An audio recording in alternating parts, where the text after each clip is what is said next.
right, welcome to episode 8. We've had a little bit of what would you call it, a layoff maybe? Layoff sounds too hard. A holiday siesta. Yeah, we... I love that. Little break. After the... AKA some shit is going on. Yeah, we got the interview last episode. Kind of had a high and we just took some time off. So I think we've made a post about it, but for at least the holiday season, I think we're going to switch to like every other week for shows, and might pick it back up to once a week in the spring or January, whatever. We don't have a set schedule for now, but or for now we do. But going forward, we'll just kind of play it by ear. If there's a lot to talk about, then we'll go back to weekly. If we don't, we'll go every 2 weeks, every 3 weeks, whatever. So. But we're all back. KB, Kayla, Elena, and myself, Eli. So we're going to jump right into the new stuff because the main topic today could be a long one. So we're going to start with some of the new stuff. And we did this last minute and actually found a lot of stuff that's going on. So KB's going to get started with that. Yeah, surprisingly, I kind of expected to be met with, radio silence. But there's a couple of things going on. Not really any big releases per se, but there's been some news about a couple of things. So we'll talk about that. 2 documentaries, one of which I read about, and then the other one I actually didn't know was happening, was they're making a Freddy Krueger fan documentary and a Jason Goes to Hell documentary. Eli, correct me if I'm wrong. Is that a fan documentary about the fans, or is the Jason Goes to Hell about the movie? Do you know? I want to say it is about the actual movie. I think it's called Jason, like the Jason Voorhees Black Heart, or the Black Heart of Jason Voorhees, or something. Let's just Google it real quick. Right. And I think it's about. Well, here we go. Jason Goes to Hell documentary explores controversy behind Final Friday. So it's about the movie. Yeah. Okay, so the Freddy Krueger one is actually about Nightmare on Elm Street fans. Okay, so you're talking about Fred heads. Yes. Okay, that one has been in development for a long. I've never heard that before. Yeah, I'm a Fred head guy. I think I heard about that as early but as they're maybe also, 14 they're or also making one that's called Nightmares in the Makeup Chair, which Robert Englund is in, but that's completely different. Mm-hmm. Mm.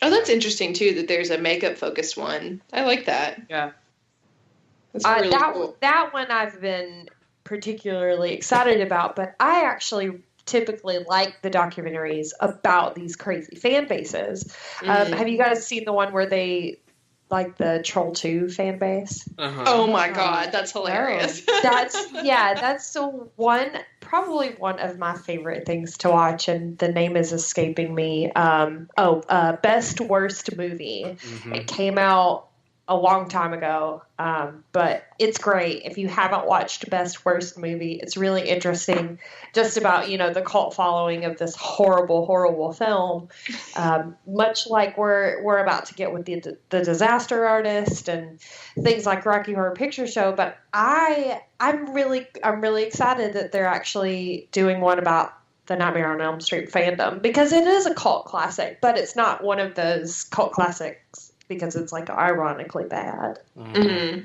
Right. So it's almost like a cult of personality at that point. Right. Another thing that's actually been fan generated is a new fan film, Silent Hill Requiem. Don't ask me any questions about this, whether it's based on the video game or the absolutely fantastic film Don't At Me, because I love that movie. I don't really know anything about this, but it is called Silent Hill Requiem if y'all want to look it up. I plan on watching it sometime soon, so maybe we'll have a little bit of touch base back on that in the next episode. We have gotten some news about two more upcoming movies. They have finally teased that we're getting Carnage, which I am beside myself about. The only part of Spider-Man that I've ever liked was Venom and Carnage. So, and Eli, you said that you had read that maybe it was going to be a little bit more on the horror side, less on the superhero side. They're kind of, well, so they've they've kind of forged what they're calling this new direction with the X-Men universe, and Logan and Deadpool were both R-rated movies. The New Mutants that are coming out next year, which has Jonathan from Stranger Things, what's his name? Charlie, whatever his name is. Charlie Heaton, I think. He's in it, and that is completely straight up a horror movie. Like, it is not, they're not masquerading it as anything else. There are superheroes and there are mutants and stuff like that. It's in the X-Men universe, but it's completely a horror movie. It's set in a mental institute, so you have all kinds of stuff. What they're saying about the Venom and Carnage is, this is a quote from somebody. It may be Tom Hardy himself, I don't know. This is Hardy's personal trainer. What the world is going to see is one of the darkest, most powerful supervillains that Marvel has ever created. It's going to be Carnage. And they were just talking about, I think it's going to be R-rated, and I think it's going to be a harder, I don't know if it's necessarily going to be a straight-up horror, but those two are some of the darkest and most violent characters in Marvel. And considering it's quote-unquote a spin-off or a standalone, it is not really tied to Spider-Man, I think they can really go in a pretty bloody direction. So. And to be completely honest, I feel like you can't really get around Venom and Carnage without some blood and guts. Oh, yeah. Oh, yeah. It's trying to do Deadpool without it. Yeah. So we'll see. Awesome. We'll see how that happens. Because of course, I love Tom Hardy. Oh, Tom Hardy could dreamboat. Tom Hardy could sit in front of a camera and breathe for a 24-hour span of time, and I'm gonna watch it. So especially if he's holding a puppy, like a lot of photos. My gosh, just over. Yeah. Do you want to do a whole podcast just talking about Tom Hardy with dogs? Because I do. Yeah. I would totally spend an hour discussing a photo and just right. You can't see the photo, but we're going to talk about it and just Eli, wait. how do you feel about Tom Hardy with dogs? I mean, I'm surprised y'all didn't go straight for Tom Hardy's MySpace pictures.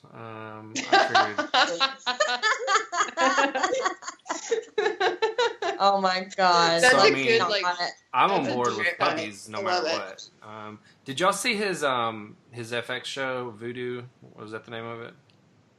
Taboo. No, I Taboo, think I that's lost it. track of that. I watched like 3 episodes. It's interesting. I guess they're doing a second season, so it must have done something. I'll have to watch the first season. He's an interesting dude. That's for sure. He I'm definitely. looking at his MySpace photos right now. Oh my gosh. He's so weird. Wow. Like he is a very, very weird human being. But you know what? That man, he's great. He's great. I will never blaspheme Tom Hardy. All right, moving on before we have a whole episode dedicated to that. We have found a writer for the Are You Afraid of the Dark movie, and it is Gary Doberman from It. I think that's really cool. Woohoo! Yeah. I think that's really interesting. It's definitely created some buzz for the Are You Afraid of the Dark? Because honestly, how do you do like a anthology TV series in one movie? Mm-hmm. That's a really good question. Yeah. Yeah, I don't know. That's Yeah. kind of a conundrum. When I saw that, I was like, I mean, it's a great idea for nostalgia's sake, but how? Right. Yeah. And he's actually he has been. I don't think it's a rumor anymore. I think it's official. He's supposed to pin The Nun. Yeah. Oh. Which I'm excited about because I did like the Conjuring series. And he did Annabelle Creation, which have you guys seen that? Because I have neglected that movie. I saw that at the drive-in. Was it good? I saw that one. It's I mean, it's pretty much what you expect. I mean, it's a lot of jump scenes and I guess it kind of ties in what happened with the doll and stuff. So Yeah. Yeah, it definitely wasn't my favorite, but what Eli said, it kind of ties in to the other ones, of course. But all worth a watch. those Worth a watch. all the movies, and I mean, I guess you have what now? Conjuring 2, Annabelle, and Annabelle Creation. Mm-hmm. I mean, those movies are just printing money at this point. I mean, they're just. Oh yeah. So I have no doubt I'll watch it. The Nun's gonna be a hit too. So, but they're doing, and we've talked about this before. They keep a strict budget, and I mean, these things. I think they're making them for like $10 or $20 million, which is just nothing, in movie standards. And then they're grossing, $300 and $400 and $500 million. So, their return on investments are just out of this world. So, right, and it's like most of that money seems like it's probably going to like pay. The 2 lead actors that play the Warrens. It's like, Right. well, okay, so that's a good investment, and then that's the budget. Yeah, exactly. And we'll make $1 billion. So yeah. Oh, and my favorite new let's call it a new release. Adrienne King from the original Friday the 13th, The Final Girl, started a Crystal Lakes wine company. Nice. What about a road trip, y'all? Right? Can we go to her winery? That would be adorable. It would be awesome. I mean, honestly, don't lie, guys. You're gonna buy a bottle. Oh yeah. To have it.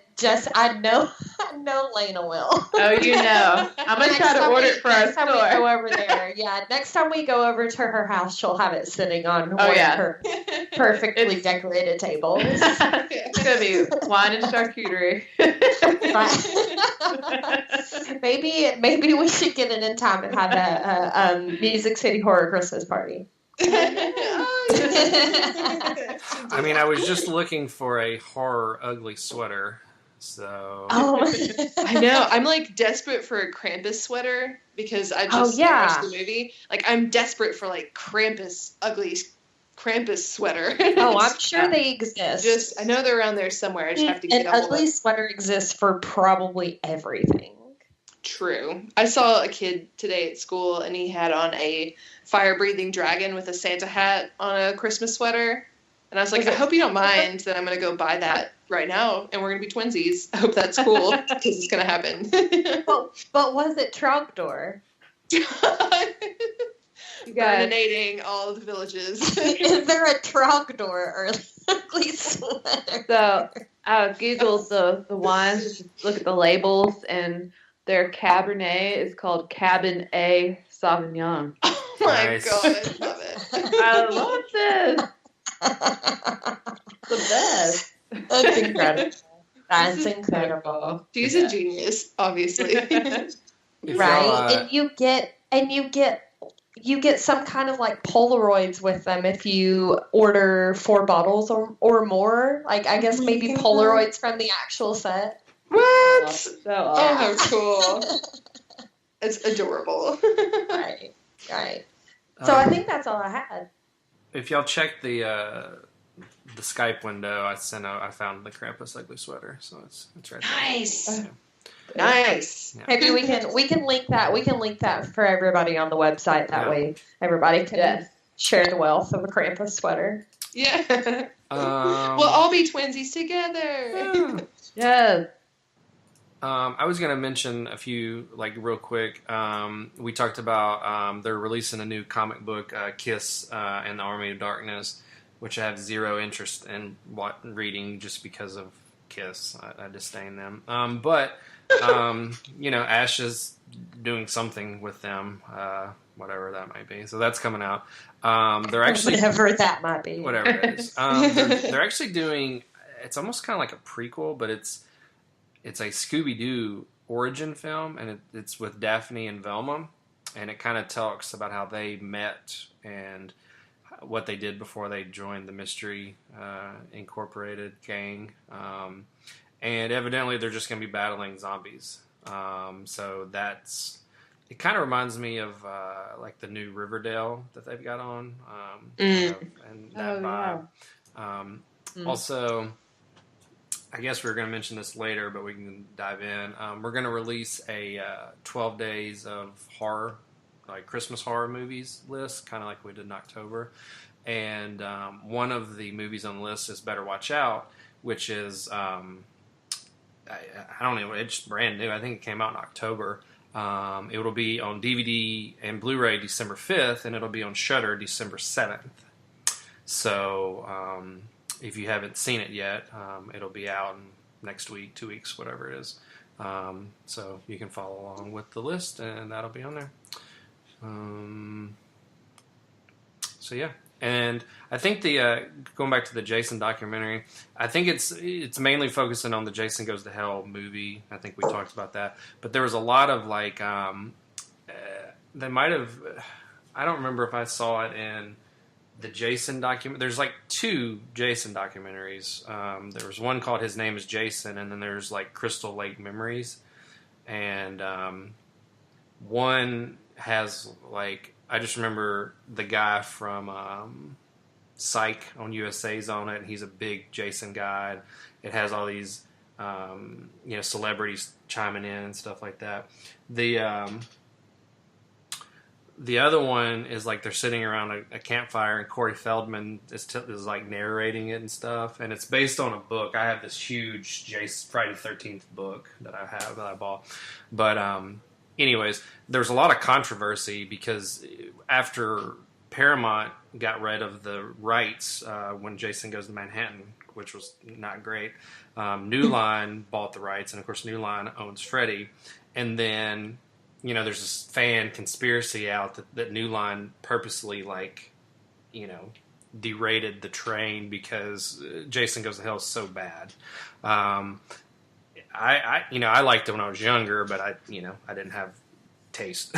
So I think it's going to dive into more of that aspect about how the rights changed from Paramount to New Line, and how the tone changed, and they just made it this weird thing where like the doctor is eating the heart, and just all this. It was just such a weird movie, and it pretty much buried the franchise until they did Jason X, I guess, in 2001, and then they did Freddy versus Jason in 2003. So I think it'll be interesting. But yeah, I guess next year is the 25th anniversary of that movie, so it's going to kind of tie into that. But yeah, it is going to be called the Dark Heart of Jason Voorhees. That's what it's going to be called. So badass. Yeah. So should be good. So yeah. So I guess we had more. I guess than we were thinking. That was almost 20 minutes of new stuff. So that was a lot. So at the end of November, early December. Yeah.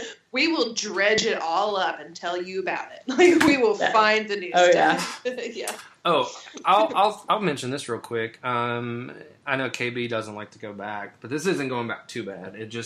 I think it's only like the second or third episode. But on Shudder, they have it's almost like a talk show. It's called The Core, and the host has directed some indie horror movies, and I don't have any of that information in front of me, and I'm not going to type it and Google and find out. But the first episode has Adam Green, who did Hatchet.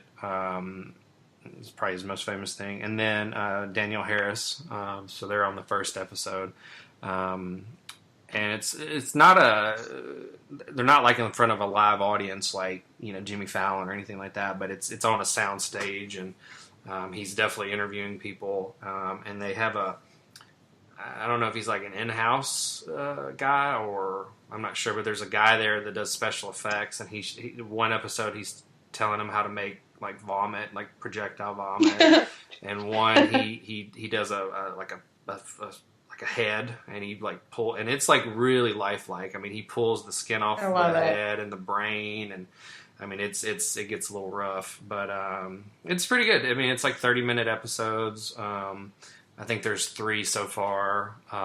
So that's that can tide you over in the in the winter holiday season when there's not a lot of horror stuff going on. So we need to add onto our list documentaries about stuff like that, because there's so many good ones. There's so many good ones. Mm-hmm. So we need to add that to our list while it's on our brains. I saw one. There's a Pet Cemetery documentary that I haven't checked out. I think it's on. I think it's on Amazon. So yeah. I guess that's it. Unless anybody has anything to chime in. Well, I will say that I went ahead and watched Creep 2, which is worth the watch. If you saw the first one, which I love. The second one got 100% Rotten Tomatoes, so nice. That's awesome. Yeah, it was good. It was Have y'all seen the first one? I did. I haven't seen the second one yet. I don't want to ruin it for anybody, but it's a little bit.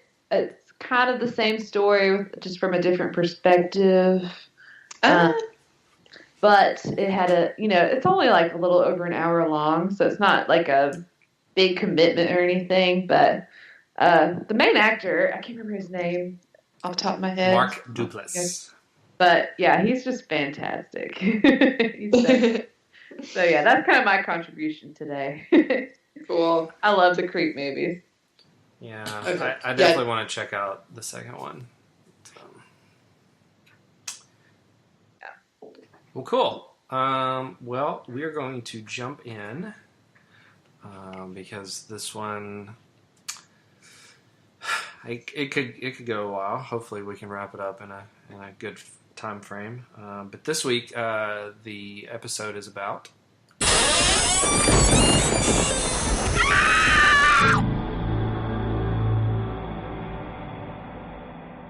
Stranger Things.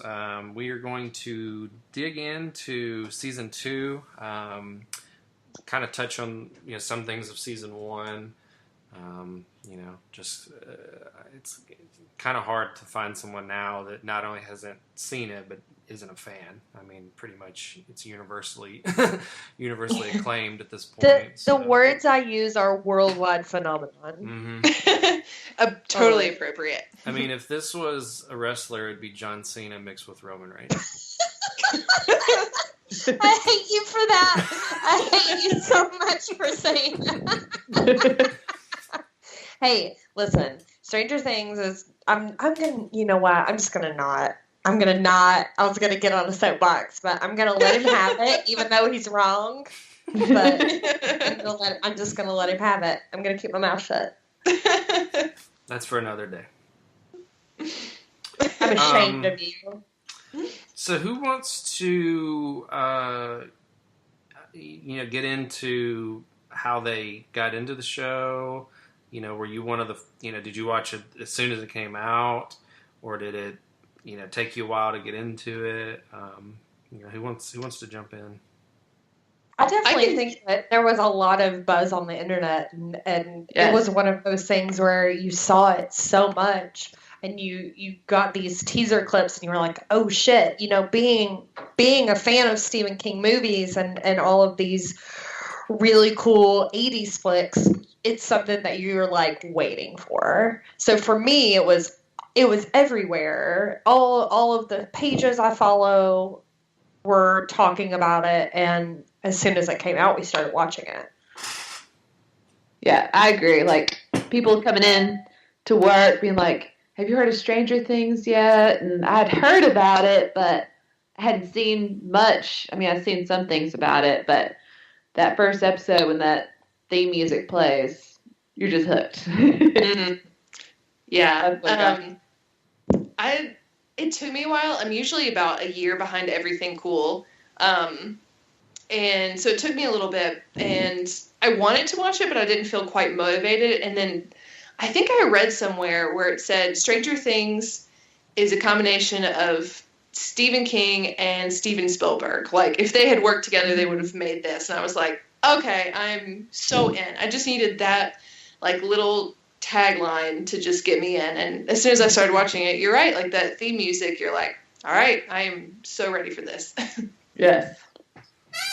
Yeah, that was kind of my thing. I had said before we got on the air, I don't remember seeing a trailer at all. I just remember the poster or posters, and pretty much if you do anything 80s centric or anything in that vein, I'm going to be interested to begin with. And so when it finally dropped last summer, it was, I think Kayla just said it was the music. I mean, I instantly was like, holy crap. I honestly thought it was John Carpenter. I thought he had came in and, done this show. I was like, holy crap. And it definitely has that influence. And, I can probably go back on one of the social medias, and I remember posting like, holy shit, this music is just, that alone was set it apart. From some of the other things that were, influenced or based in the 80s. So I had the whole thing watched in the first weekend. I mean, I just consumed it. And it's pretty weird. I think by Halloween, it really had kind of blown up. At that point, you were seeing people dressing up like Eleven and carrying around Eggos and wearing the red and blue and white hat that Dustin was wearing. And, it really, I think it took that matter of weeks or months to really snowball. And, by that time it was, like KB said, worldwide phenomenon. So this year we've got, clothes at Target, and Todd McFarlane's releasing a line of toys, and they've already got some out. I mean, I think KB even may have said it's probably Netflix's biggest hit right now, and especially from a pop culture side of things, I think it is by a long shot. So, well, yes. In case you can't tell. Here's the thing: name another Netflix series that has clothing in Target. I know, right? Yeah. Zero. Undoubtedly, their biggest success.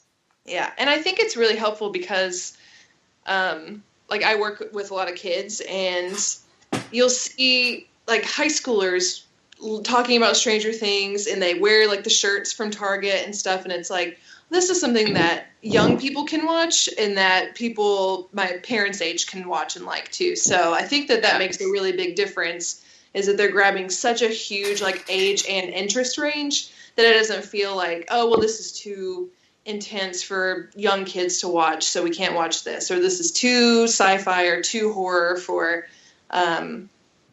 not huge horror fans to watch. So I think that it really captures, like, a huge amount of people and has helped it become such a big deal. So I think it's really special.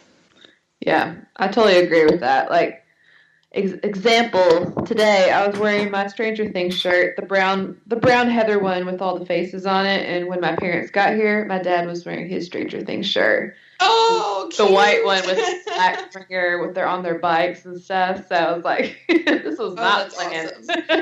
I love that. That's sweet. I have yet to purchase any merchandise. I'm too. really looking at the Christmas sweater with the letters and the Christmas lights on it. It's like a men's Christmas sweater from Target. And That's pretty incredible. I need a good Christmas sweater. So I might end up having that and Krampus sweater. Right. Well, there's no reason not to, so. True. Like, yeah. That's how you should live. Yeah, that's how you should live your life. Yes. Right. Well, this season, and some people didn't connect the dots, but there was an extra episode. Last season there was 8, this year there's 9. I saw a thread or something. The rumor is that it's going to be 4 seasons, and it's 8 seasons or 8 episodes, 9 episodes, 10 episodes, and then 11 episodes for the 4th. whether or not that happens or not, who knows? But well, they said that they have 4 seasons envisioned so far. Mm-hmm. And I don't know if this show works past the. This is actually one of those shows where I hope it ends sooner rather than later. I don't want. Season 15 where they're in their 40s and, I just, at that point. Is this, so I have something that I heard and I didn't know if you had heard this before or not, if it's super accurate. But I heard that they thought it was just going to end after the first season. And so that's why certain storylines in season 2, I'm talking about like 11's storyline in particular, was a little like, odd maybe sometimes, or seemed like a little disjointed, was because they were like, oh, we had assumed that it was just done and that was it, and then we got to season 2 and it was like, oh, well, now what do we do with all of these characters? That's just kind of what I heard, so I don't know if that's like super true, but it kind of helped me reframe it a little bit, like, oh, that makes so much sense. I don't think I don't think anyone goes into something like that assuming it's going to be a worldwide phenomenon. But yeah, I think they kind of framed it as a one-season thing, knowing that they could expand it if it came to it. But, I mean, even now, they haven't renewed it for season 3. I mean, they're still... I don't know why it took them so long to renew the first, after the first season. But... now that season 2 is hit and it's just as big or bigger, like I don't know why they're waiting to do this, but they did that last year too. They waited to renew it. So, but yeah, I think they said like 5 max. So I think 4 or 5, I think it's plenty. Cause at this point, it wasn't too dissimilar than the first season. It was in kind of the, it was kind of in the same wheelhouse. So, like, now they really have to do something different and really push it. And, so I don't know if they'll be able to top it for 2 more seasons or 3 or 4 or whatever it is, So, so it'll be interesting to see what they can and can't do with it. But the episodes, 1 was Mad Max, 2 was Trick or Treat Freak, 3 was Pollywog, 4 was Will the Wise, 5 was Dig Dug, 6 was The Spy, 7 was Lost Sister, 8 was Mind Flyer, and 9 was The Gate. And so obviously it was literal, they all were tied into that in some way or so. So what is everyone's thoughts on season 2? Thumbs up, thumbs down, mixed, hated it, loved it? Absolutely thumbs up for me. Yeah, same. Yeah, definitely thumbs up. I'll be interested to see if they introduce more of 8 and 11's people. And see what kind of powers they have, I guess. I don't know. I kind of wish they all had the same power, but like 11 does. But that'll be interesting to see. And I know, like, on the internet, episode 7, when 11's with the crew and all that, is the worst or the least favorite of the whole season, which I would agree with because it just disconnects from everything else. And I mean, I guess maybe that's going to help shape the next season when she meets, if she meets some of her other people. But I know a coworker of mine who is a big fan of Heroes is afraid it is going to become like the show Heroes. But I know a little bit about, but I don't know. I don't really know much about it. Sure. Thumbs up overall, no doubt. There were a lot of people that felt the same, though. I definitely did. I thought it was like one of the really weak parts of this season was not so much, I mean, that episode to me was like pretty weak, and I was like, I see that you're setting us up for the future, but I don't like it. Like, I just it was just so disconnected, and it was not, it didn't necessarily, I get that it would further the plot for the future, but why do it now? Why do it when we have to wait such an astronomical amount of time till the next season to see if those characters are going to return? Like, why not just put that there were just so many other things that they could have accomplished, and I feel like, I don't know, it was really disconnected. And I think one of the big mistakes that they made, and why a lot of people didn't like that episode, or like the season in general, a lot of people didn't like it as much, which I liked it, probably just as much as the first one. But the fact that 11 was not with the rest of the group, she wasn't with the guys, and that's like one of the best parts of season 1 was seeing them like pal around with each other and get to know each other, and just be like kids and being awesome together. And I think they really missed an opportunity to do that a little bit more and build their relationship more in this season. And I liked what they did with Hopper and 11. That was pretty interesting too. But I just, the whole time I was like, so when are they gonna like ride their bikes together down the street? Like, when is that about to happen? I just missed it. I missed it a lot. Yeah.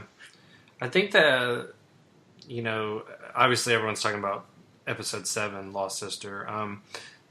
It was just like, well, everything that y'all said, obviously, but like even like the hideout was like, it was like someone flipped to a book and it was like generic 80s villain hideout. It looked like something out of like the original Ninja Turtles movie or something. Right. And exactly. It was just so like, but if you watched whatever it's called, Stranger Things, whatever it is. Beyond Stranger Stranger Things. I mean, they did say... Get it together, Eli. I know. Have y'all... I think I'm the only one that's seen it, though.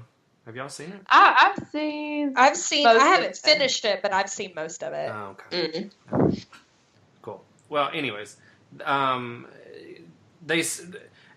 maybe the result didn't come out the way they wanted, but they said it was pretty much crucial to, like, her arc to get her back to where she is on the good guy's side, and she's not using her powers for bad, and I don't know if it really landed the way it wanted to, but the Duffer Brothers said that it was kind of necessary to get her to where she came back and saved the day. So I kind of see where they were going with it, but it was exactly like Kayla just said. Like, she wasn't with them until practically the absolute end of the season, and it was just kind of I think part of the charm from the first season was they were all together doing kid stuff, So right, and I think originally they weren't going to bring her back till the snowball in the end. Yeah. Oh. Would have killed me. Like, Well, no, I've been like, why am wait. I even watching this stupid show anymore? Right. Right. Well, and I have so much stuff in front of me. I can't. Is Millie Bobby Brown, I think is her name. She didn't even know she was coming back until, they sent her the script, but that doesn't mean anything, so. And she didn't tell anyone. Mm-mm. She had to completely keep it a secret for a very, very long time. Oh, that's so impressive. Crazy. Including her family. They wouldn't let her tell her family either, so she was the only person that knew. That's so fun. I bet she was like really excited by that. Yeah. Get this big secret. Oh, that's so cool. I did like some of the new stuff that they did. I really liked Mad Max. I thought she was adorable. Oh, I loved her. I think I'm the only one that didn't like her. I did. Okay, so her older brother, I still don't understand what his entire point was, except for just have a cute butt and some tight jeans. I was like, is that the point of this guy? Okay, so Because I don't get it. they wanted to have a human antagonist. So they had to kind of balance, they wanted to balance they wanted to balance it in reality too. Yeah, so they just didn't want it all to be demons and stuff. This kid is actually just crazy, like potential, like very violent. He's not just a bully. I mean, you go through and you see how his parents treat him. Aaron thinks that he's gay, and that's why he has all of this internal struggle. So I definitely saw where that was hinted at a little bit, and that's kind of what has turned him into this, he goes to that woman's front door, and I mean, he turns it off. So he's definitely got something going on. I'm really interested to see if we will see him back without that mullet. I hope, because the guy that plays him is way too handsome to have a mullet. Yeah. Agreed. He was Accurate. one of my notes. I have some, I wrote down like MVPs of the season, and he was fantastic. he was Like, really good. yeah. Going back to what we mentioned earlier, he's also in Better Watch Out. He's also in Oh. Power Rangers. Yeah, he's the Red Ranger. in the Red Ranger. What? And I didn't know that for the longest time, and I love that movie. Mhm. So I need to watch Better Watch Out. I've never seen it before. Well, December 7th on Shudder. But Billy, to me, I wrote. So I have two of these that say no payoff, and so Billy and something else, and yeah, it's no payoff. I mean, he, it's almost like he is. It's almost like he comes off as a little racist, like he's because Mad Max is starting to hang out with Lucas, and it's almost like geared towards it because he's black. But then you have the moment with his dad, and but then it's like, okay, but then what does that have to do with her? And it's just kind of a. I mean, I think I thought he was awesome. I love the mullet. I mean, that's exactly what a bad Man, boy that in mullet. 1984 looks like. I mean, it was totally. awesome. Sure. But yeah, but then it was you get to the end where he's talking to Nancy's mom, and I'm sure they're gonna hook up next season, and unless he comes out to be gay, So I would almost funny. see he's one of those characters where you don't know if he's going to try and kill somebody or not, mhm. Yeah. because they talk about wanting this human antagonist. So if they keep it going, he's going to hurt somebody, Yeah. because I- Right. he's very, very much that type of character where he's absolutely psychotic. Yeah. Yeah, it just didn't quite. I feel like it didn't quite come across maybe as powerfully as they wanted it to Yeah. in this one. Maybe like they're They're building it up developing. a little bit. Yeah, they're that's- developing. I always remind people, if you don't get any resolution in a season, it's because they don't necessarily want to tie everything together. And I think that I have that argument about the latest Star Wars movies with people. It's like Lord of the Rings. Like, you're not going to get a resolution when it's a three-part story, or a four. Maybe they're envisioning it as this four-part big story where they just kind of split it without. You gotta have a cliffhanger, man. You gotta leave some stuff untouched. So Yeah. we'll see what happens with Billy. He was actually one of my favorite parts of the season. I thought that he was a great character. What do we think about the kind of non-human monster this season? With the weird veins under the ground and the big smoke monster. What did everybody think about that? Yes, the mind flayer. So I read that the Mind Flayer is actually made of the same substance as like what comes out of the wall in the first season, when like the Demogorgon and 11 gets sucked into the Upside Down. That's supposed to be like part of the Mind Flayer, I guess. Ooh, cool. Yeah. Which they originally were actually going to call the Upside Down the Nether. Oh yeah. I found that out. I thought that was really interesting. That is interesting. But I like it. I like that it's a poison. It's like something that you can't really escape. Mm-hmm. They had to make it bigger. Yes, and I love Yeah. the effect that had on Will. I thought that was fascinating. Yeah, it was almost like they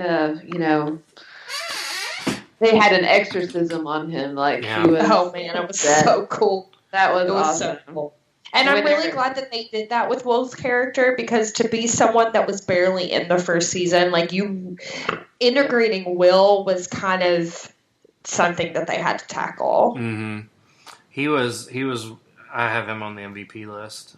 He was really. His performance was awesome, and For sure. again, you didn't see him last season very much, so you didn't really know how he would He's not part. Yeah, he's not part of the crew. But yeah, it was. I do have the monster as a no payoff, and only because the trailer that they released at the Super Bowl it had the remix of Thriller going on, and you just had that huge monster in the clouds. And then they had the movie poster with them on the bikes, and it's right in front of them down the road and stuff. And you don't really, I mean, you see it in Will's like the visions and stuff, but like it wasn't really. I don't know. I don't know what I was expecting, but I it wasn't. It was almost maybe a little too big. Do you think?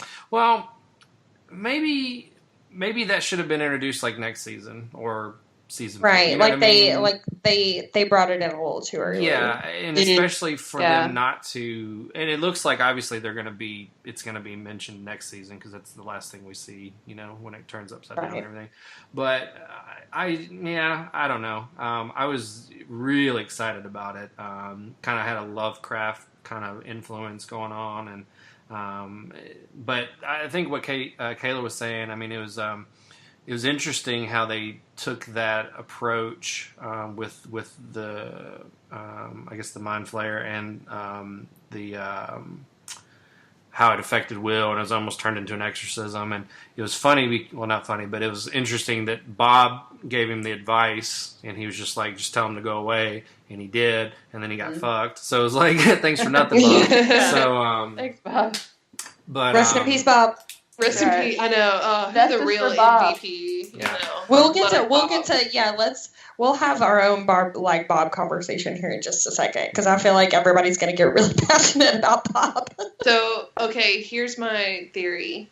Bob is the new Barb of last season. Yeah, 100%. Yeah. Where's the Justice for Bob shirts? Justice for Bob. I know. I feel like we need to start that movement, because I felt the loss of Bob really, really hard. Everybody did, and that's why I believe that's actually why they decided to make his death as brutal as it was, is because they really wanted to make you feel it.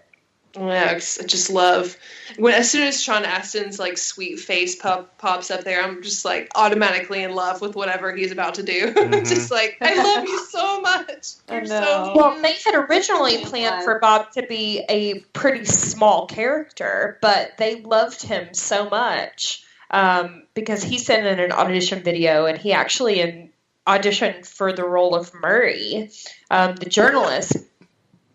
They brought him in to play Bob, and they made his role bigger just because they loved him so much. Oh, I'm so glad. Yeah. Yep. And it I was really worried, cool to read that. I was worried. For whatever reason, I assumed that his character was going to be like Billy's dad, like a hard ass and like, almost, just telling Will, like, why don't you just get over it? It's done, and that kind of thing. And then when you see the first episode with Bob in there, it's obviously the complete opposite. And he played it excellent, he was definitely a pleasant surprise. And of course he had the wink and the nod to the Goonies when they were talking about the map. Right. So, right. Well, and as my husband just kindly came up and reminded me, Sean Astin actually sent in his audition tape on a VHS. Mm-hmm. Oh my god, that's so awesome. Yeah. So why wouldn't you just automatically bring him in? For God's sakes, he's Sean Astin. Yeah. But they were a little afraid that maybe he was going to be a little bit too famous for the show. Right, like overshadowed everyone. Right. I didn't know he was in the show till he appeared on the screen, and I was like, I didn't either. Because I'm that person that won't watch. I'll watch the first trailer of something that's released, but I won't watch any other trailers after that. So I didn't really watch a lot of the trailers that came out for season 2, just because I'm a purist and I like to be surprised. Yeah, he I don't have him as an MVP just because I tried to do 3, so he is a very close honorable mention. He's an honorable mention, yeah. And it's like if you asked me tomorrow, I would switch someone from the MVP list down and put him up. I mean, it was a toss up, but I thought it was his death was awesome, and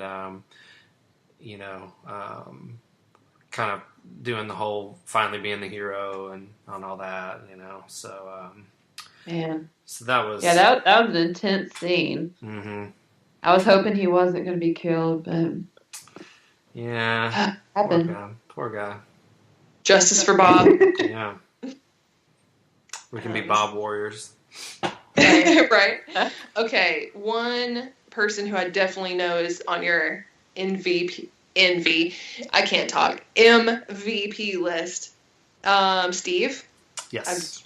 Yes. My boy. Nailed it. Cool Steve. Mama Such Steve. a cool guy with his cool hair. I love Steve. yes. Oh my god, that's all I would just sit on. I would Hairspray. just sit on the couch and just sing about Cool Steve every time he was on the screen. I think When they're at that Halloween party, he's like dancing with his hair's like flopping around. I'm like, oh my god, he's such a dreamboat. He's so the cute. It's awesome. Steve was my MVP. Like, Steve was my one and only MVP because I loved him that much. Was anybody else cringing when Nancy was drunk as hell? Yeah.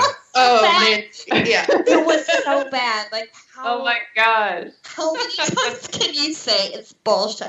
Yeah. Yeah. It's bullshit. It's like I remember my first year. Right. Yes. Get it together.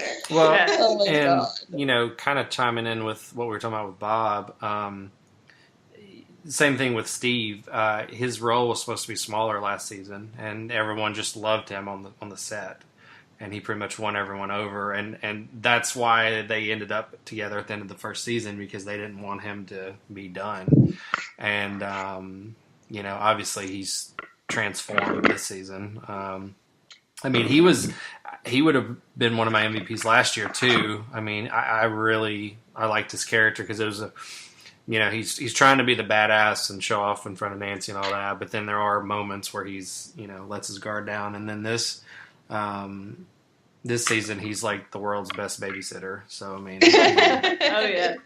Coolest babies. And with the coolest and best eyebrows I've ever seen. mhm.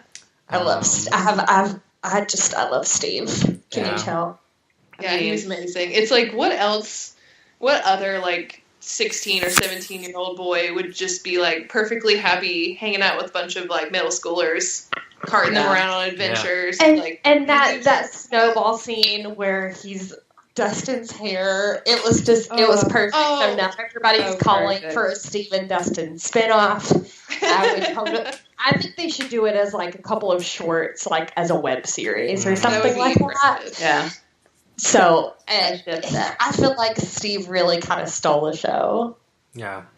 Well, my Steve and Dustin definitely stole the show. Yeah. those are my MVPs: Dustin, Steve, and Will. Dustin, just because I think he got the most screen time this season. Last year, it was who was it last year? It was You say Mike? Maybe? Mike, yeah. Yeah. Mike was Mhm. kind of the main focus, and then Mm-hmm. this season definitely Dustin kind of carried it, and it was good. His interaction with his mom was funny, and Oh yeah. and then he turns on Dart because he killed his cat and all that, and then we don't even get to the point where he's with Steve yet. You know what I mean? So then when that happens, it just goes to another dimension. So. So I think those three really are the highest ones. Again, Bob very close second, or very close to the list, honorable mention.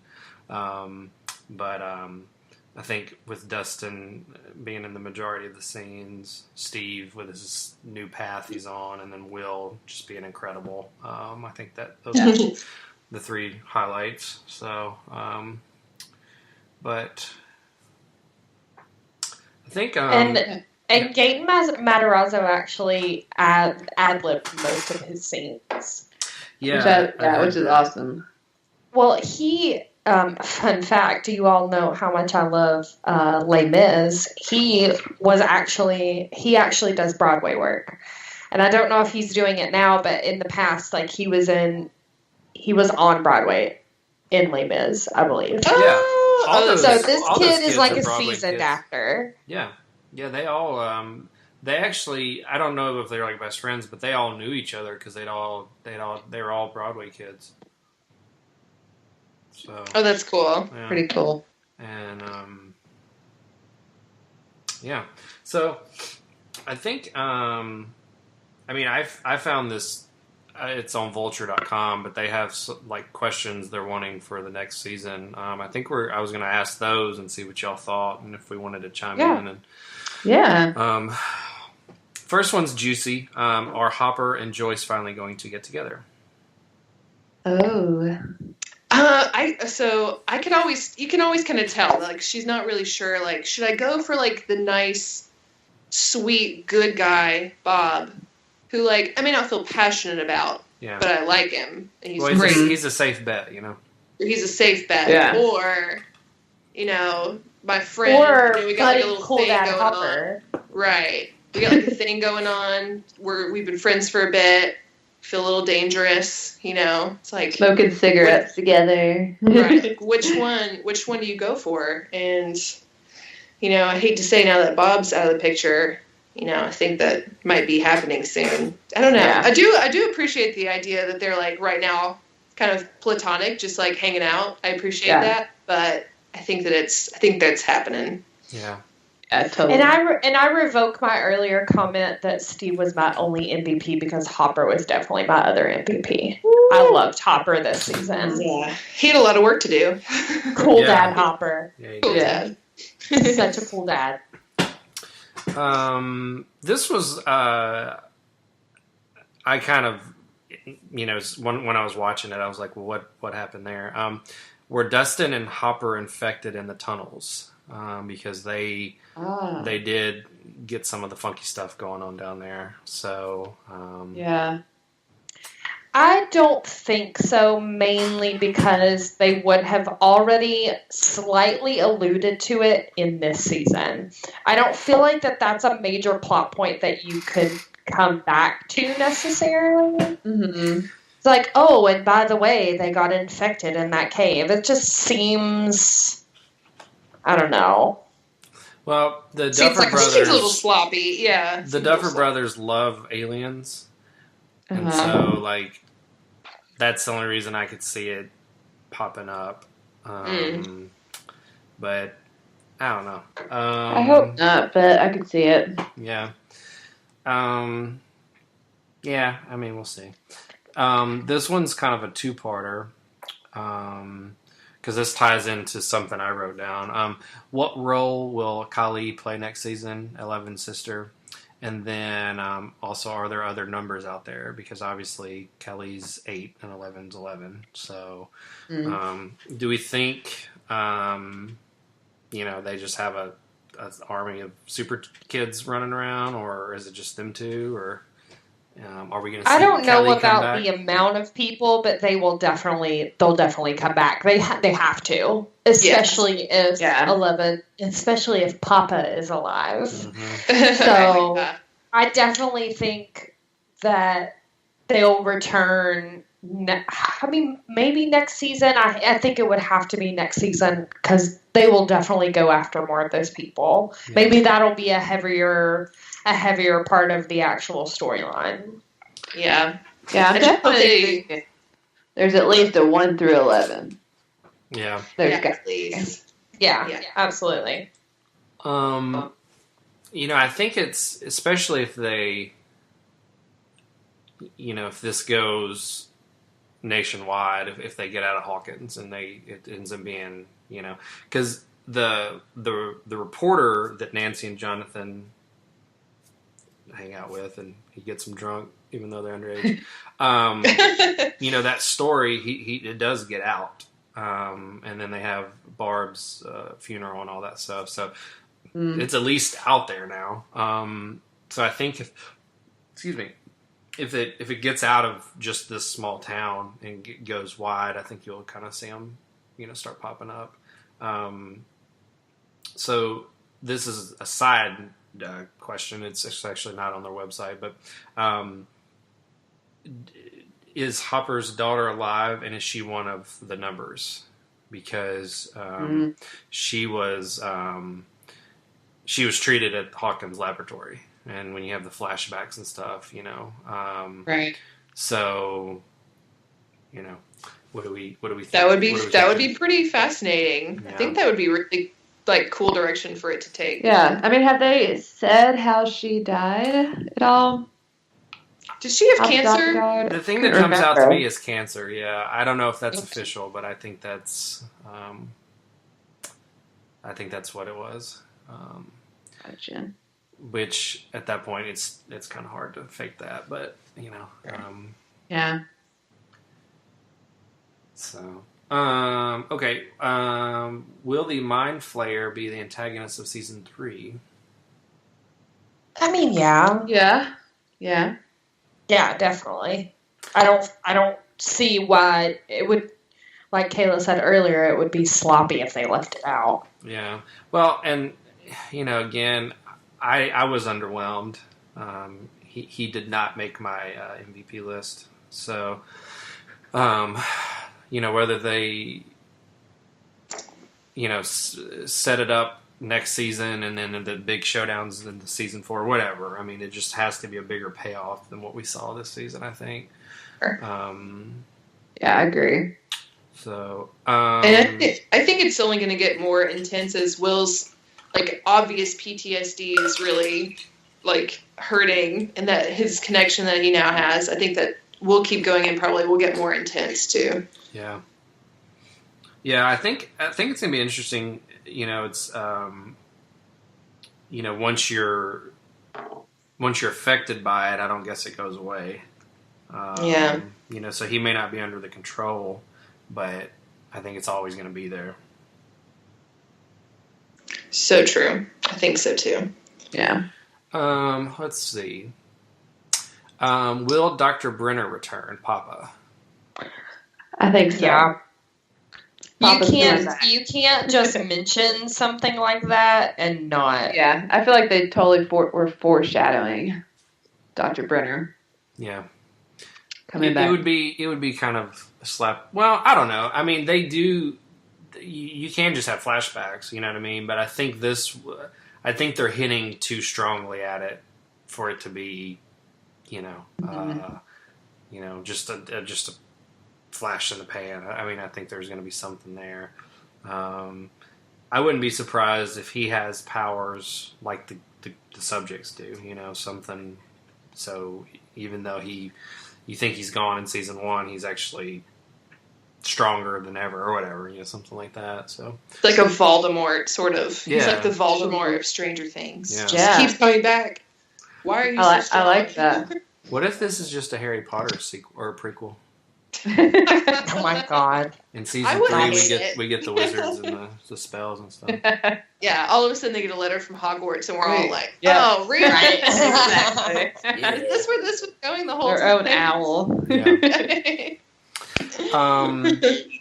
This we kind of just hinted on this, but is Will Byers finally free?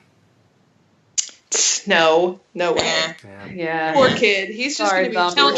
He'll again. never Yeah. be free. Yeah, No. until the Mind Flayer and the Upside Down are gone, he won't ever be free.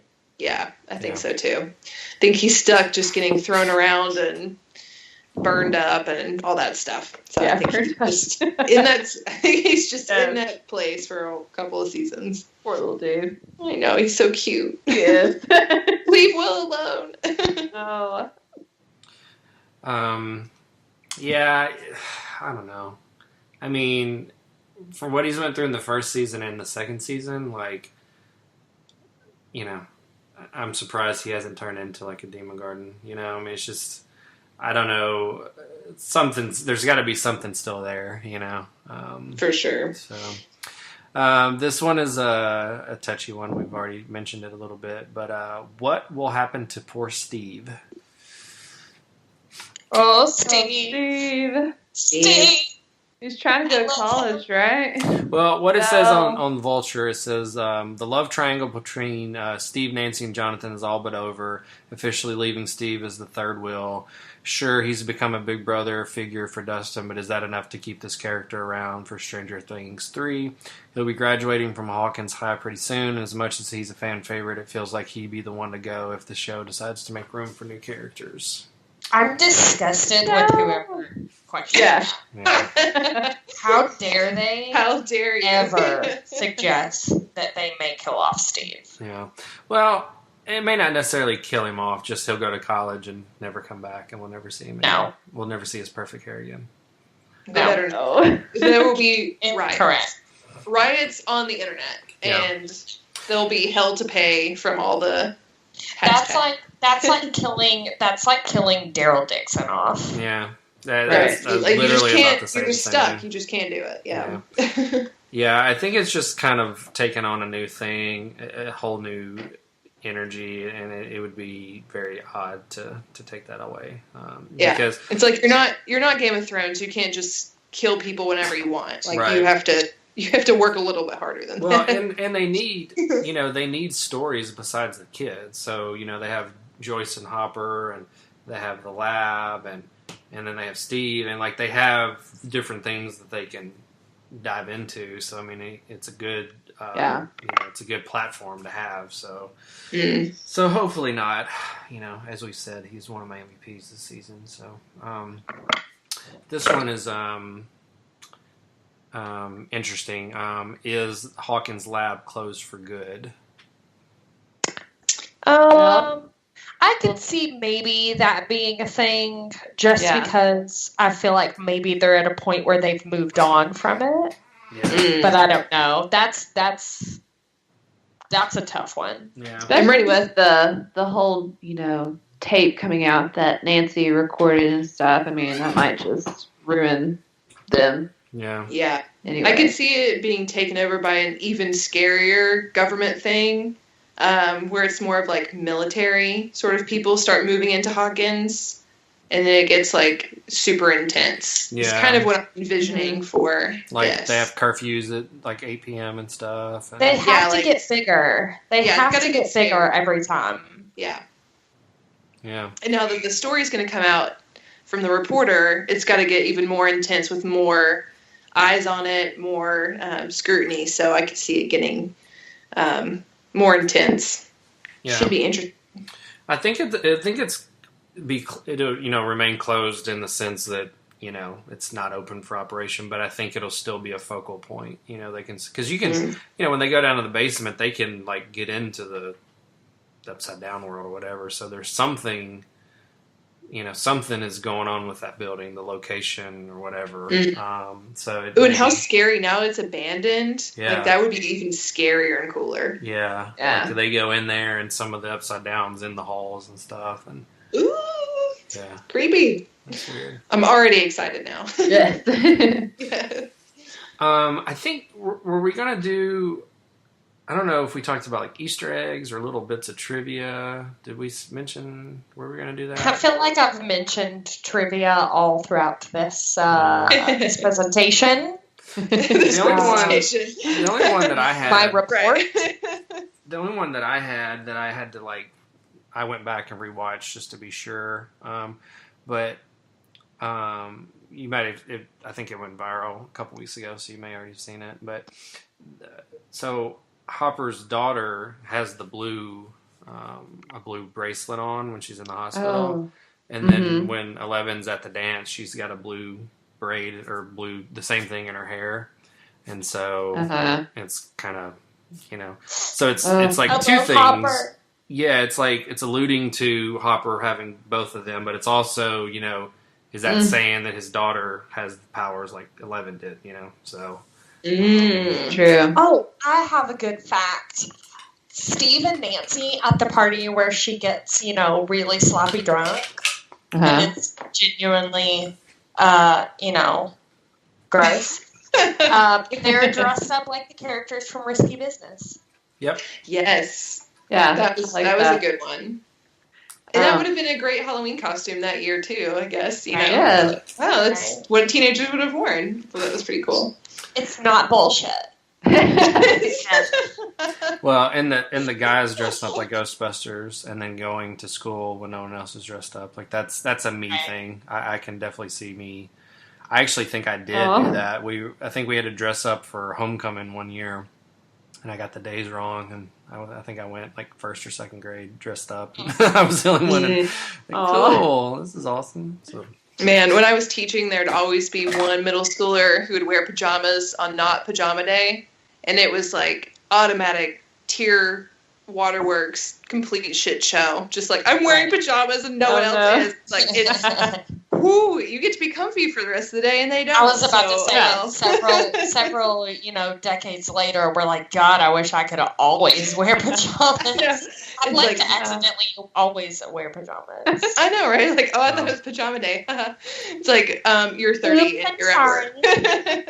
Well, you just want to tell the kid too, like, just wait till you get to college, bro. Like, you can wear this every single day. Yeah, that's what you wear every day. I know. Right. Like, you get. And then you gotta grow up. If you right. don't, you're gonna be wear all right. Stuff, so. I'm sure y'all have seen this on. I saw it on Facebook, but people are, trying to connect Bob and his story about the clown with it. Mm-hmm. Ooh. I thought it was interesting and fun. And I love stuff like that, like trying to connect things. I'm sure they didn't mean it for it to be like that. I don't know, maybe, but I thought that was interesting. I could totally see them meaning that. I think that would be kind of a fun. I would love that if that was the I case. think that's cool. It's like, well, what monster would Bob be afraid of? I know, a clown. It's Yeah, like, of course. I think it worked out just perfectly. Yes. And this is not like an Easter egg, but it's a joke that I thought was hilarious that I didn't catch the first time until someone pointed it out to me. But when Nancy and Jonathan and Murray are sitting at breakfast after Nancy and Jonathan have had their fling or whatever, and Murray said, "So, how was the pullout?" And they both almost spit out their breakfast. I did not catch that the first time around, but now my God. Now that Oh my someone gosh. pointed it out to me, I'm like, that's hilarious. Yeah. That's I mean, of so course, funny. That happened? The first thing that comes out of his mouth is, "What? That's what she said." Yes. It reminds me I can of even hear him down here laughing at himself downstairs right now. it reminds Because me it was a really funny follow-up. Yeah. It reminds me of the Honey, I Shrunk the Kids, where the neighbor kisses the daughter and the brother's like, "Where'd you learn that?" And he's like, "French class." And Oh my then- Oh. And then at the very end, he's finally like, "Oh, I get it, French class." Like that's that kind of thing. Oh, Yeah. that's so funny. So cute. Well, cool. Well, I think that was pretty thorough. I think we. And hey, if we left anything out, y'all, leave us a freaking voicemail and tell Yes. us Call if we us. left it out. Right? Yeah. Stop being It's like- weenies. Right. Call us on the phone if you have a passionate thing you have to say. If you're just like disgusted that we didn't talk enough about whoever, Mad Max and Mad Max and Lucas. Lucas. Lucas, Let us yeah. know. Yeah. I know. Maybe we left it out on purpose just so you guys will freaking call us. Yeah. Right. We got Yeah. our first Yeah. voicemail on the 15th, and it's literally nothing. Like, so someone called. It was maybe one of those, like, they're just testing it just to see what will happen. Because they heard the voicemail because it's so creepy. It was so creepy. I mean, yeah. y'all got to call to hear it. Yeah. Do you want to do that real quick, Kayla? The socials Yep. and the number? Okay, you can find us. Well, you can find us at Music City Horror on Instagram, Facebook. Just check us out on there, and then you can give us a call. The number is 615-538-7474. So please leave us a voicemail. We'd love to hear from you and hear your opinions on Stranger Things, because I know you got them. Yes. And if you don't, why? What is wrong with you? Where have you been? Your passion we've is given you dead. a long What's wrong time with ago. your life? Right. Right. I just want to say one more thing that I read this earlier and I thought was awesome, that the kids have a group text going on called Stranger Text. That's the name of Yeah, I their love group. that. I think that's Oh. and they're all like besties in real life. How cute is that? No, I want to be their bestie. Oh, that's so That'd be awesome. weird though, since I'm 32. Yeah. That's okay. I love that. Yeah, I mean, any way you want to interact with us on Facebook or Twitter or Instagram, or leave us a voicemail. We'll read those, and like we've mentioned before, if the sound quality sounds good, I mean, we'll actually throw your voicemail onto the episode, so you actually get to hear it and be famous with all your friends and family. So I'm going to, whenever we did the last episode with our interview with Michael Berryman, we forgot to do shout outs. And, we're not going to do shout outs every single show, but just if we, since that show, we've interacted with some people. A lot of people have started following us on Instagram, and, we've just kind of stumbled across some podcasts and stuff like that. So when we can, we're going to shout them out, and some people have returned the favor, so we appreciate it. I don't know if we've ever said this is kind of what got me. I mean, I'd listened to podcasts 5 or 6 years ago, just sporadically, but the last 2 or 3 or 4 years, really, you've seen the kind of the boom happen. And this is what kind of got me back into it, but it's Shockwaves, and I mean, they're one of the biggest in the game. They're backed by Blumhouse, so they have, I don't know if they all work for Blumhouse, or they used to, or what the deal is, but they all have direct access to, some of them help with, DVD releases, and they do the commentary on the releases and stuff like that. So they're definitely like several levels above what we do. They are in the business, but it kind of their show kind of influenced what I wanted to do. So they have three guys and a girl, and I said, well, I want to do at least 2 guys and 2 girls to kind of balance it, and we ended up doing 3 girls and 1 guy. So. But, they were one of the first ones that I had heard that had at least a female voice, and, that influenced what I wanted to do, and definitely wanted to at least make it a 50-50, male-female voice, and I got more of that, so that's good. But yeah, lucky me. But they, they talk about all things horror, and they interview, all kinds of people, so it's good. There's also a new one called Dead Serial, and they've only got 1 episode out. They're actually filming or recording the second one soon. They messaged us on Instagram, and I guess they've listened to all of our episodes, but they're going back and re-listening because they think they've missed some stuff. So they're going for round 2, so that's awesome. But they're on Instagram at dead_serial, and that's like serial killer, not cereal you eat. There's another one called Scaredy Cast. Same kind of thing as us, talk about horror and all things horror. They're on Instagram as Scaredy, so SCAREDY cast. And they followed us recently. We followed back, so give them a listen. And this one is not really horror related at all, but it's 80s all over. And I know the guys that do it love horror, so some of that dips into it, but it's really just all things 80s related. So I think they've done episodes on Stranger Things, and some of the stuff we've talked about kind of blends into what they talk about. So that's just the number 80 and then S and then all over, and they're on Twitter.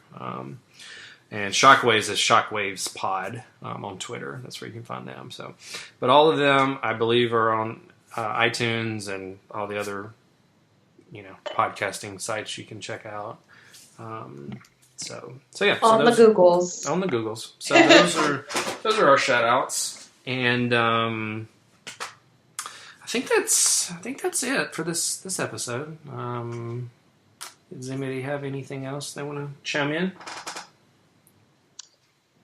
Oh, talk about Krampus at Oh, yes. Our friends at Nashville Nightmare are doing a holiday, I guess you'd call a holiday haunt.